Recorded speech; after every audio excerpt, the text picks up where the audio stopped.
بسم اللہ الرحمن الرحیم وعن ابن عمر رضی اللہ تعالیٰ عنہما قال كانت الكلاب تقبل وتدبر في المسجد في زمان رسول اللہ صلی اللہ علیہ وسلم۔ کتے آمنے سامنے سے بھی آتے تھے، پیچھے سے آتے مسجد میں۔ فلم یکونوا یرشون شیئا من ذالک، صحابہ ان میں سے کسی کو دھوتے بھی نہیں تھے۔ یہاں پر رش کا معنی بھی دھونے کے ہے۔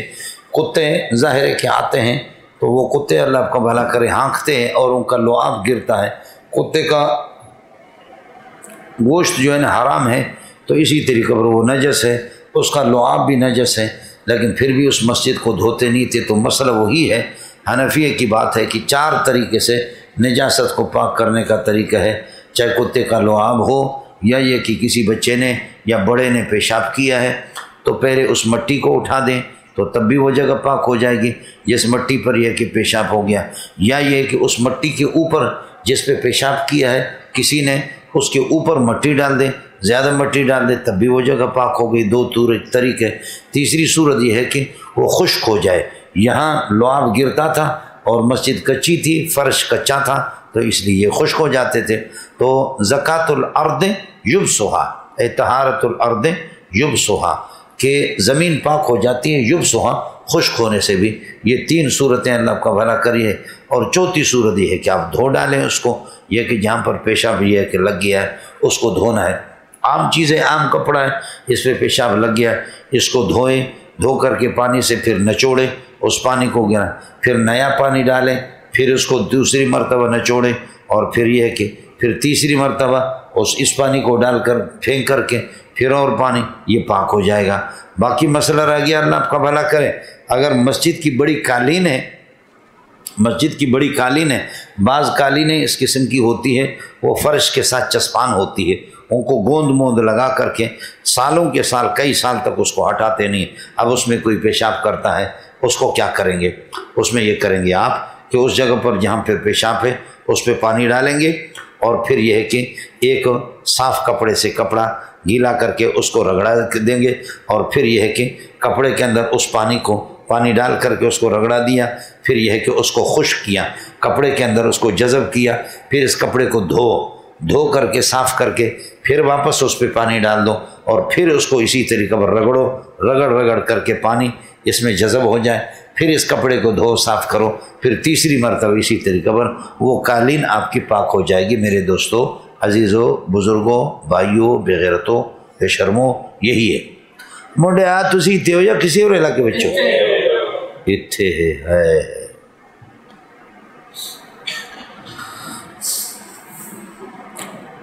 وعن البراء رضی اللہ عنہ قال قال رسول اللہ صلی اللہ علیہ وسلم لا باس ببول ما یوکل لحمہ، ما یوکل لحمہ، جن کا گوشت کھایا جاتا حلال جانور، ان کے پیشاب میں کوئی مذائقہ نہیں، وہ پاک ہے۔ وفی روایت جابر کی روایت میں فرماتے ہیں کہ قال ما اکل لحمہ، جس جانور کے گوشت کو کھایا جاتا فلا باس ببولہ، اس کے پیشاب میں کوئی مذائقہ نہیں، وہ پاک ہے۔ رواه احمد والدارقطنی۔ یہ روایتیں کہ اونٹ ہے، اونٹنی ہے، دمبا، دمبی، بکرا، بکری، گائے، بیل، سمجھ شریف میں آگے نہیں ہے، تو جو جانور اللہ کا جن کا گوشت حلال ہے، جن کو ہم کھاتے ہیں، ان کا پیشاب پاک ہے۔ اس لیے غیر مقلدین اونٹنی کو دو لیتے ہیں، دو کر کے پھر اس میں اس کے پچھلے حصے پہ لے جاتے، اونٹنی کے اس کے دم کو اس میں لگاتے، جس پہ پیشاب وہ اس میں ڈبو دیتے ہیں، پھیلا دیتے ہیں اس کو دودھ کے اندر، بہت طاقتور ہوتا، پھر پیتے۔ عقل پہلے ہی سے ختم ہے، اور جب پیشاب پینے کے بعد پھر ابو حنیفہ کو گالیاں دیتے سمجھ رہی ہیں کیوں؟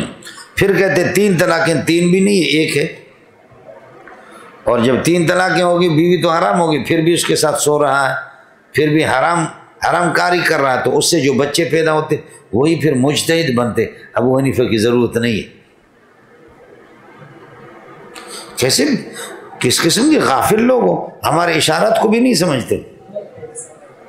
سمجھ نہیں میں؟ 3 طلاقیں تو 3 طلاقیں، بیوی تو ہو گئی حرام، لیکن غیر مقلدین کا 1 طلاق ہے، لہذا رجوع کرے۔ اب وہ جو اس کے بعد جتنے ہم بستری کریں گے وہ زنا ہوگا، اور زنا سے جو بچہ پیدا ہوتا ہے وہ مجتہد پیدا ہوتا ہے۔ پھر ابو حنیفہ کی ضرورت نہیں ہے، شافعی، مالک، احمد بن حنبل کی ضرورت، اس قسم کے مجتہدین جو ولد الزنا سمجھ رہی ہے کہ نہیں؟ ماں مجتہد ہو تو ایسا ہو، کچھ بل پڑ گیا اے جندا پتر غیر مقلدین جیسا ہو۔ اب جن اماموں کے نام میں میم ہے وہ کہتے کہ ما یوکل لحمہ کا پیشاب پاک ہے، امام مالک، احمد، محمد بن حسن الشیبانی۔ اور جن میں میم نہیں ہے غیر میم والے کہتے کہ پاک نہیں ہے، شافعی ہے، ابو حنیفہ ہے، ابو یوسف ہے، یہ کہتے کہ ناپاک ہے۔ سمجھتے ہیں؟ روایتیں آپ نے پڑھی ہیں، استنزہوا عن البول فإن عامة عذاب القبر منہ، تنزہوا عن البول فإن عامة عذاب القبر منہ۔ سمجھتے ہیں؟ نور الانوار نے ایک واقعہ نقل کیا کہ ایک آدمی کے پیشاب، ایک آدمی کو دفن کیا گیا، اس کو سخت عذاب ہو گیا، بعد میں اس کے گھر سے معلوم کیا کہ کیا ہو گیا، کہتے ہیں جانوروں کے پیشاب سے نہیں بچتا تھا، بھیڑ بکریاں چراتا تھا، ان کے پیشاب ان کے کپڑوں پہ لگتے تھے، اجتناب نہیں کرتا تھا۔ آپ کو مسئلہ سمجھا گیا؟ تو اس لیے اللہ کو اللہ کرے پیشاب ناپاک۔ استنزہوا عن البول، اور یہاں پر کپڑے کو دھونے کا حکم کہا ہے تو اس میں من غیر فرق، بول عام ہے، مطلق ہے، المطلق یجری علی اطلاقہ، اپنے اطلاق پر، چاہے وہ بول انسانی ہو یا بول جانوروں کا ہو یا کسی کا بھی ہو، معقول الحم ہو یا غیر معقول الحم۔ منڈے یہاں کچھ فرق پڑا؟ ان حضرات کے لیے یہی دو حدیثیں دلیل ہیں کہ ما یوکل لحمہ کا پیشاب پاک ہے، ایک۔ دوسری دلیل ان کی یہ ہے کہ 7 بندے مدینے میں آ گئے، اکل اور ارینا،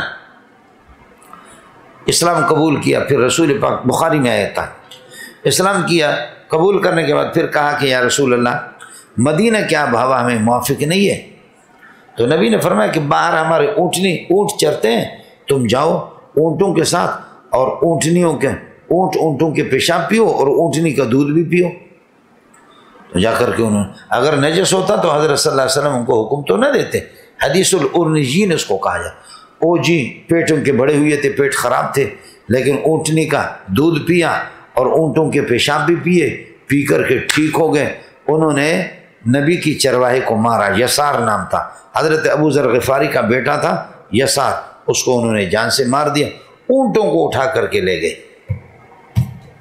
پھر وہ پکڑے گئے، حضرت سلمۃ بن الاکوع دیگر صحابہ نے ان کو پکڑ کر کے لائے، پھر رسول پاک صلی اللہ علیہ وسلم نے یہ ہے کہ ان کی آنکھیں نکلوا دی، سلاخیں گرم کر کے ان کی آنکھوں میں لگا دی، ہاتھ پاؤں کے کاٹ دیے اور تپتی ہوئی اس پر اللہ کا گرم علاقے میں ان کو پھینک دیا، مدینہ پورا کالے سنگلاخ پہاڑ انہی میں اللہ کو ان کو پھینک دیا، تڑپتے تڑپتے اسی طرح وہ مر گئے۔ سمجھدہ؟ تو حضرت نے جو حکم دیا جا کر کے اشربوا من البانہا و ابوالہا، ان کا دودھ بھی پیو اور ان کا پیشاب بھی پیو، تو معلوم ہو گیا کہ پاک ہے۔ سمجھتا ہے؟ جواب ذرا سن لینا، جواب ان روایتوں کا جواب یہ ہے، یہاں سوار ابن مصعب راوی ہے اور وہ ضعیف ہے، یہ دونوں روایتیں لا باس بقول ما یوکل ما اکل لحمہ فلا باس بقول، دونوں روایتیں کمزور ہیں، جیسے سوار ابن مصعب راوی عرض کیا، حدیث ضعیف ہے، ان سے استدلال درست نہیں، ایک مسئلہ۔ دوسرا لا باس بقول ما یوکل لحمہ کہ یہ نجس نہیں ہے، نجاست غلیظہ کی نفی ہے، نجاست خفیفہ کی نہیں ہے، نجاست خفیفہ پھر بھی ہے۔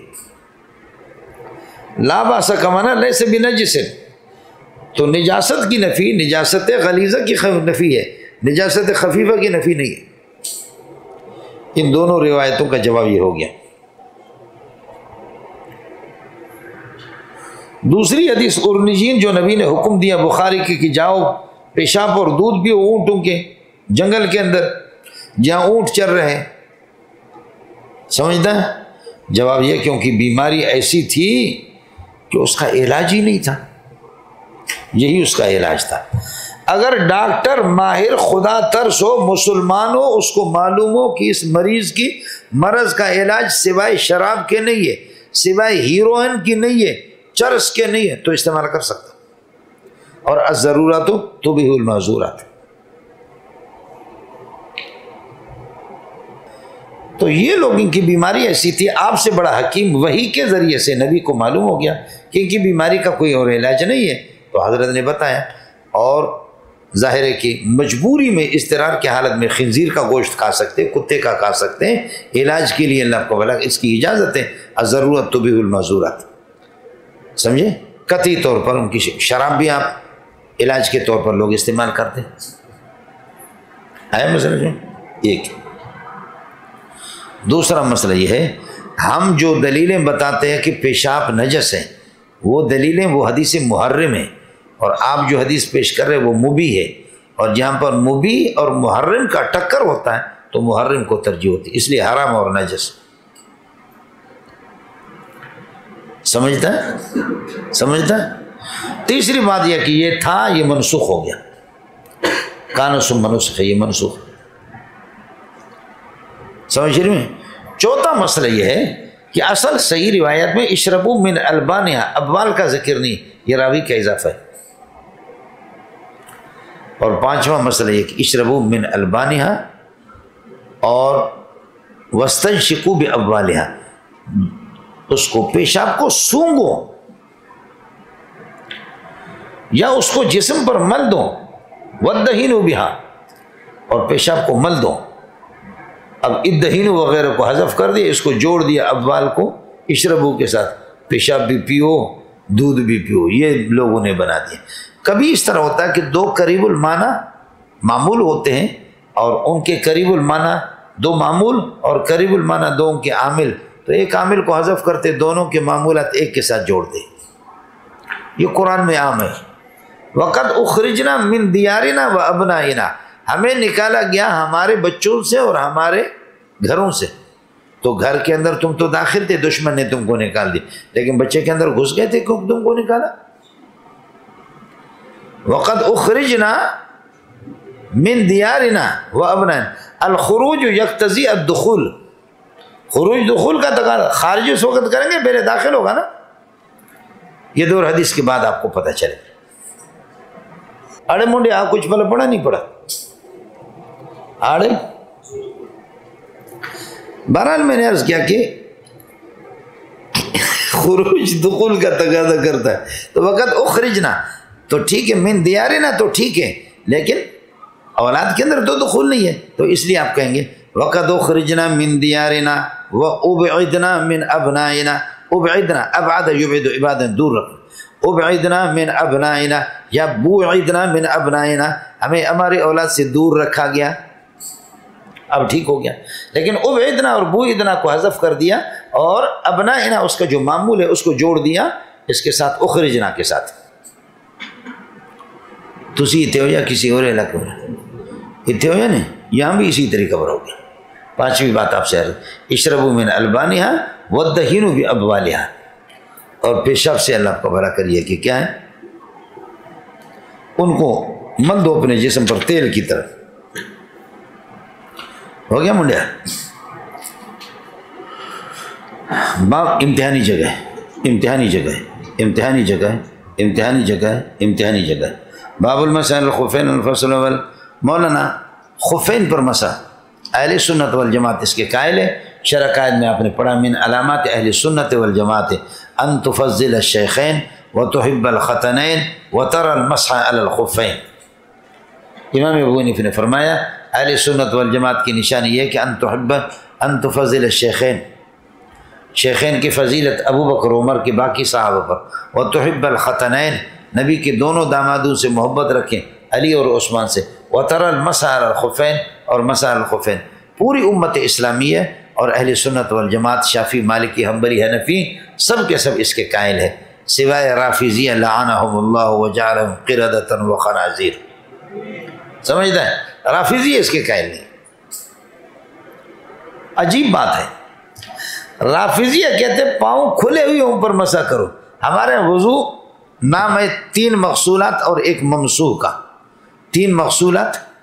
1 ممسوح، ہاتھوں کو دھوئیں گے، چہرے کو دھوئیں گے، پاؤں کو دھوئیں گے، یہ مغسولات ثلاثہ، سر کا مسح کریں گے ممسوح واحد۔ ان کے ہاں وضو مغسولتان اور ممسوحتان کا نام ہے، چہرے کو اور ہاتھوں کو دھوئیں گے، سر کو اور پاؤں کو مسح کریں گے۔ فالوضو عبارت عندہم وضو ان کے ہاں عبارت ہے عن المغسولتین و عن الممسوحتین، رافضی کے ساتھ پاؤں کھلے ہوئی ہوں مسح کی اجازت دیتے ہیں، اور پاؤں جب موزے میں بند ہو نہیں ہے، یہ ایسا پونڈو گنوں کا آپ نے کہاں دیکھا ہے؟ پونڈو گنوں کو منڈیا کچھ بولے پڑا؟ ہاں جی، ہمارے دلائل سن لو، دلائل ہماری یہ ہے، قرآن کے اندر مسح الخفین کا ذکر نہیں ہے، لیکن مسح الخفین کی روایات متواتر ہے،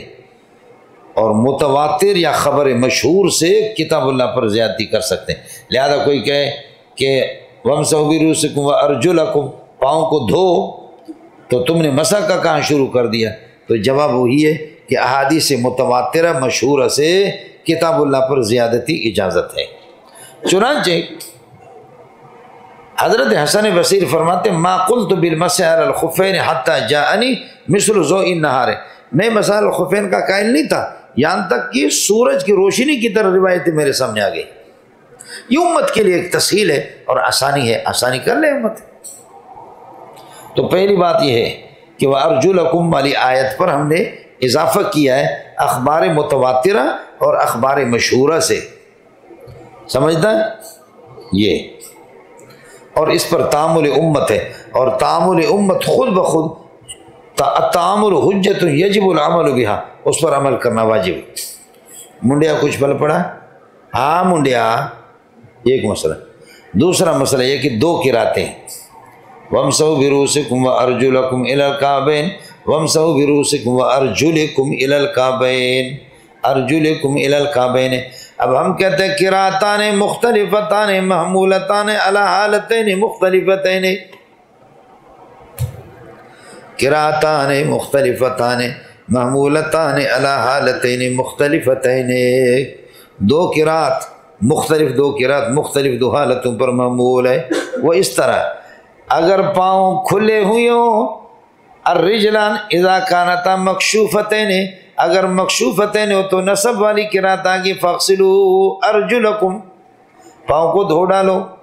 اور اذا کانتا مخفوفتین، اور اگر پاؤں مخفوفتین خفین میں ہو تو پھر یہ کہ وامسحوا بارجلکم، اب پاؤں کو مسح کر دو،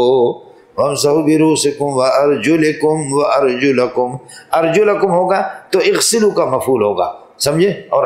یہ ارجلکم ہوگا تو امسحوا کے ساتھ جڑے گا، سمجھے، سر کا بھی مسح کرو، پاؤں کا مسح کرو۔ پاؤں کا مسح اس وقت کریں گے جبکہ خفین پہنے ہو، پاؤں کو دھوئیں گے اس وقت جس وقت پاؤں کھلے ہوئے ہوں۔ اغسلوا ارجلکم اذا کانتا مکشوفتین، جب کھلے ہوں، اور امسحوا بارجلکم، پاؤں کا مسح کر دو، اذا کانتا مخفوفتین، جبکہ مخفوفتین ہو، خفین کے اندر ہو۔ لہذا نتیجہ یہ نکلا قراتان مختلفتان محمولتان علی حالتین مختلفتین۔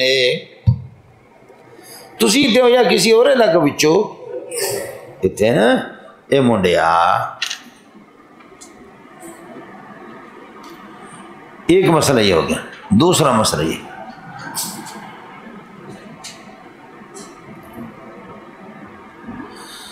مسح علی الخفین میں کوئی توقیت حد مقرر ہے؟ تو ظاہریہ اور امام مالک کہتے ہیں کہ جب تک چاہو مسح کرو، کوئی وقت مقرر نہیں،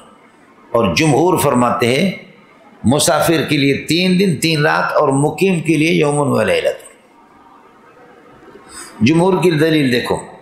جعل رسول اللہ صلی اللہ علیہ وسلم ثلاثۃ ایام ولیالیہن للمسافر، مسافر کے لیے 3 دن 3 رات، و یوما و لیلۃ للمقیم، مقیم کے لیے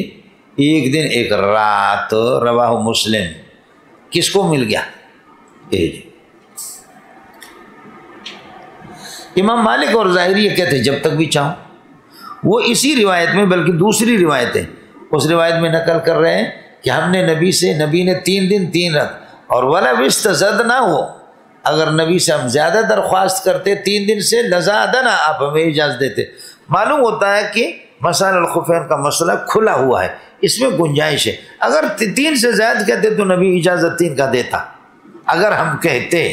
بفرض المحال کہتے تو نبی اجازت دیتا، اس میں توسع۔ جواب یہ آپ نے نہیں کہا، نبی نے جواب بھی نہیں دیا، بات ختم ہو گئی۔ بولو وَلَوْ اسْتَزَدْنَا وَلَزَادَنَا، اگر زیادتی کی درخواست کرتے بھی نبی اجازت دیتے تو ٹھیک ہے نا، آپ نے نہیں کیا، اجازت تو نہیں ملی، تو جہاں نبی نے اسٹاپ کیا وہیں تو ہمیں اسٹاپ کرنا ہے، اور کیا کرنا ہے، سمجھتا ہے؟ دوسرا مسئلہ روایت میں دیکھو، جعل رسول اللہ صلی اللہ علیہ وسلم ولیالی للمسافر ویوم ولیت للمقیم، العبرۃ بما روا لا بما رآ، بولو، وہ تو صحابی کی اپنی رائے، ابن حضرت خزیمہ کی، کہتے ہیں اگر ہم زیادہ مانگتے ہیں تو نہیں مانگے تو نہیں دیا، ایک دوسرا یہ ہے کہ وہ اس کی اپنی رائے ہے، حدیث میں تو یہ نہیں ہے، اعتبار ہوتا ما روا کا، اعتبار ما رآ کا نہیں ہوتا، روا کا ہوتا، روا حدیث مروی ہے اور رآ اس کی اپنی رائے ہے، سمجھتا ہے؟ دوسری دلیل ان کی ابی بن ابی عمارہ کی روایت ہے، ابی بن ابی عمارہ وہ کہتے ہیں امسحو یومن، تو اللہ کے نبی نے فرمایا ویومین، صحابی نے کہا ویومین، قال ثلاثۃ ایام، قلت ثلاثۃ ایام امسحو ثلاثۃ ایام، قال نعم وما بدا لک، آپ کی مرضی، معاشیت ہے، اس سے زیادہ بھی کر سکتے ہیں، یہ ابو تاپوت میں آپ پڑھیں گے، ابو تاپوت ابو داؤد کے اندر ہے، امسحو یومن، آپ نے کہا ویومین، قلت ویومین، قال ثلاثۃ، قلت وثلاثۃ، کام نام ما شئت وما بدا لک، جو بھی آپ چاہیں اس سے زیادہ بھی کر سکتے ہیں، جواب یہ کہ وہ روایت اتنی کمزور ہے کہ اس سے استدلال درست ہے، ابو تاپوت میں آپ پڑھیں گے وہ روایت ہی کمزور ہے۔ چلیے کہ میرے والد صاحب بتاتے چلاؤ گاڑی، باب المسائل الخفین الفصل عن شریح بن ہانی، شریح بن ہانی کہتے قال سألت علی بن ابی طالب، علی بن ابی طالب سے میں نے پوچھا عن المسائل الخفین، مسائل الخفین، فقال جعل رسول اللہ صلی اللہ علیہ وسلم، فرمایا کہ اللہ کے نبی نے بنایا ثلاثۃ ایام ولیالیہن للمسافر، مسافر کے لیے 3 دن 3 رات، ویوم ولیلۃ للمقیم، مقیم کے لیے، رواه مسلم۔ وعن المغیرۃ بن شعبۃ انہ غزا مع رسول اللہ صلی اللہ علیہ وسلم غزوۃ تبوک، حضرت مغیرۃ بن شعبہ نبی کے ساتھ غزوے میں شریک ہو گیا، غزوہ تبوک میں۔ قال المغیرۃ، حضرت مغیرہ فرماتے فتبرز رسول اللہ صلی اللہ علیہ وسلم قبل الغائط، آپ صلی اللہ علیہ وسلم چلے گئے باہر، اللہ کا کھلے میدان کی طرف نکلے، فتبرز، کھلے میدان میں نکلے، کون سے؟ قبل الغائط، پست زمین کی طرف، قبل الغائط، پست زمین، کھڈا، کھائی، گھاٹیاں، اس قسم کی جگہوں میں، جنگلوں میں عرب لوگ جا کر کے چھپ کر کے، ان کی عادت تھی، غائط پس زمین کی طرف، فحملت معه اداوۃ، میں نے برتن اٹھایا کہ قبل الفجر، فجر سے پہلے، حضرت مغیرہ فلما رجع، جب آپ اخذت اہری کو علی یدہ، شروع کیا میں نے، اخذت شروع کیا کہ میں ڈال رہا ہوں آپ کے ہاتھوں پر، من الاداوۃ، برتن سے پانی، فغسل یدہ، پیارے نے ہاتھوں کو دھویا، ووجہ، چہرے کو، وعلیہ جبۃ، علی بدنہ، آپ کے بدن پر ایک جبہ تھا، من صوف اونی، ذهب، آپ نے ارادہ کیا یا شروع کیا کہ یحسر عن ذراع، کہ آپ کھول دیں اپنے بازو کو اس طرح کھول دیں، لیکن ہاں ملنگو یہ ہے، اس کو کھول دے، لیکن یہ کہ یہ آستین تنگ پڑ گئے، ایسے کھل نہیں سکتے تھے، تو پھر یہ کہ اندر سے اللہ آپ کا بھلا کرے، اس کو اس طریقے پر پھر کیا، سمجھے، ایسے نہ کھول سکے تو پھر جنیدہ پتریا اس طرح کیا میرے نبی نے، سمجھ شریف ہے کہ نہیں، یہ نیچے سے نکالا، کچھ بولے پڑ گیا، آپ کے بازو نکل نہیں سکے، سمجھے بھی جن، یہ آستین چونکہ تنگ تھے ادھر سے، اب ظاہر ہے کہ یہ ہے تو یہ کھلا ہوا ہے، یہ تو کھلے گا، لیکن اگر یہ اتنا تنگ ہو تو پھر تو اس طرف نہیں آئے گا نا، تو اس لیے حضرت صلی اللہ علیہ وسلم نے یہ کیا، سمجھے، یہ ترتیب آپ نے بنائی کہ ادھر سے نیچے سے نکال کر کے پھر وضو بنائے، آیا مسئلہ سمجھ، وعلیہ، آپ کے بدن مبارک پر جبۃ من صوف، اونی جبہ تھا، ذهب، آپ نے شروع کیا کہ یحسر عن ذراع، اپنے بازوں کو کھول دے، فضا کا کم الجبۃ، جبے کے آستین تنگ پڑ گئے، فاخرج یدہ من تحت الجبۃ، جبے کے نیچے سے ہاتھ نکال دیا، والقى الجبۃ علی منکبہ، اور جبے کے آستین اپنے کندھے پر ڈال دیا، وغسل ذراع، ذراع کو اپنے دو، ثم مسح بناصیتہ، پھر آپ نے اللہ کا بھلا کریے کہ پیشانی پر مسح کیا، پیشانی کی مقدار سر کے اگلے حصے پر، اور پیشانی کا مقدار سر کا چوتھائی حصہ ہوتا ہے، وعلی الامامۃ، پگڑی پر بھی، یہ مسئلہ بھی آپ کے سامنے اللہ آپ کا بھلا کرے، پہلے آ چکا نا کہ پگڑی پر مسح کرنے کا، ثم اہویت جواب دے چکا میں، ثم اہویت لانزع خفہ، میں نے ارادہ کر دیا کہ میں آپ کے موزے آپ کے پاؤں سے نکال دوں، فقال، نبی نے فرمایا دعہما، چھوڑ دوں کو، فإنی ادخلتہما طاہرتین، میں نے طہارت کی حالت میں ان کو پہنا ہے، یہ دونوں پاک تھے، فمسح علیہما، ان پر مسح کیا، یہی ترجمہ الباب ہے، ثم رکبہ، پھر سواری پر چلے، ورکبت میں فانتہینا الی القوم، جب ہم پہنچے کچھ لوگوں کے بس وقت قاموا الی الصلاۃ، نماز کے لیے کھڑے ہو گئے، ویصلی بہم عبد الرحمن بن عوف، عبد الرحمن بن عوف کو نماز پڑھا رہا تھا، وقد رکع بہم رکعتا، ایک رکعتوں کو فجر کی پڑھا چکے تھے، فلما احس بالنبی، جب اس کو احساس ہو گیا نبی کا کہ حضرت آ گئے یعنی علم ہو گیا، ذهب یتأخر، حضرت عبد الرحمن بن عوف نے ارادہ کر دیا کہ پیچھے ہٹے، فاوما الیہ، حضرت نے اشارہ کر دیا، اور فادرک النبی صلی اللہ علیہ وسلم احدى الرکعتین، حضرت نے اشارہ کر دیا کہ رہو، فادرک النبی صلی اللہ علیہ وسلم احدى الرکعتین معه، فجر کی 2 رکعتوں میں سے ایک ان کے ساتھ پایا، فلما سلم، عبد الرحمن نے جب سلام پھیرا، قام النبی، چونکہ نبی مسبوق تھے تو حضرت کھڑے ہو گئے، وقمت معه، اور مغیرہ کہتے ہیں میں بھی ساتھ کھڑا ہو گیا، فرکعنا الرکعۃ التي سبقتنا، جو رکعت ہم سے گزر گئی تھی اس کو ہم نے امام کے سلام پھیرنے کے بعد ہی پڑھ لیا، رواہ مسلم۔ الفصل الثانی۔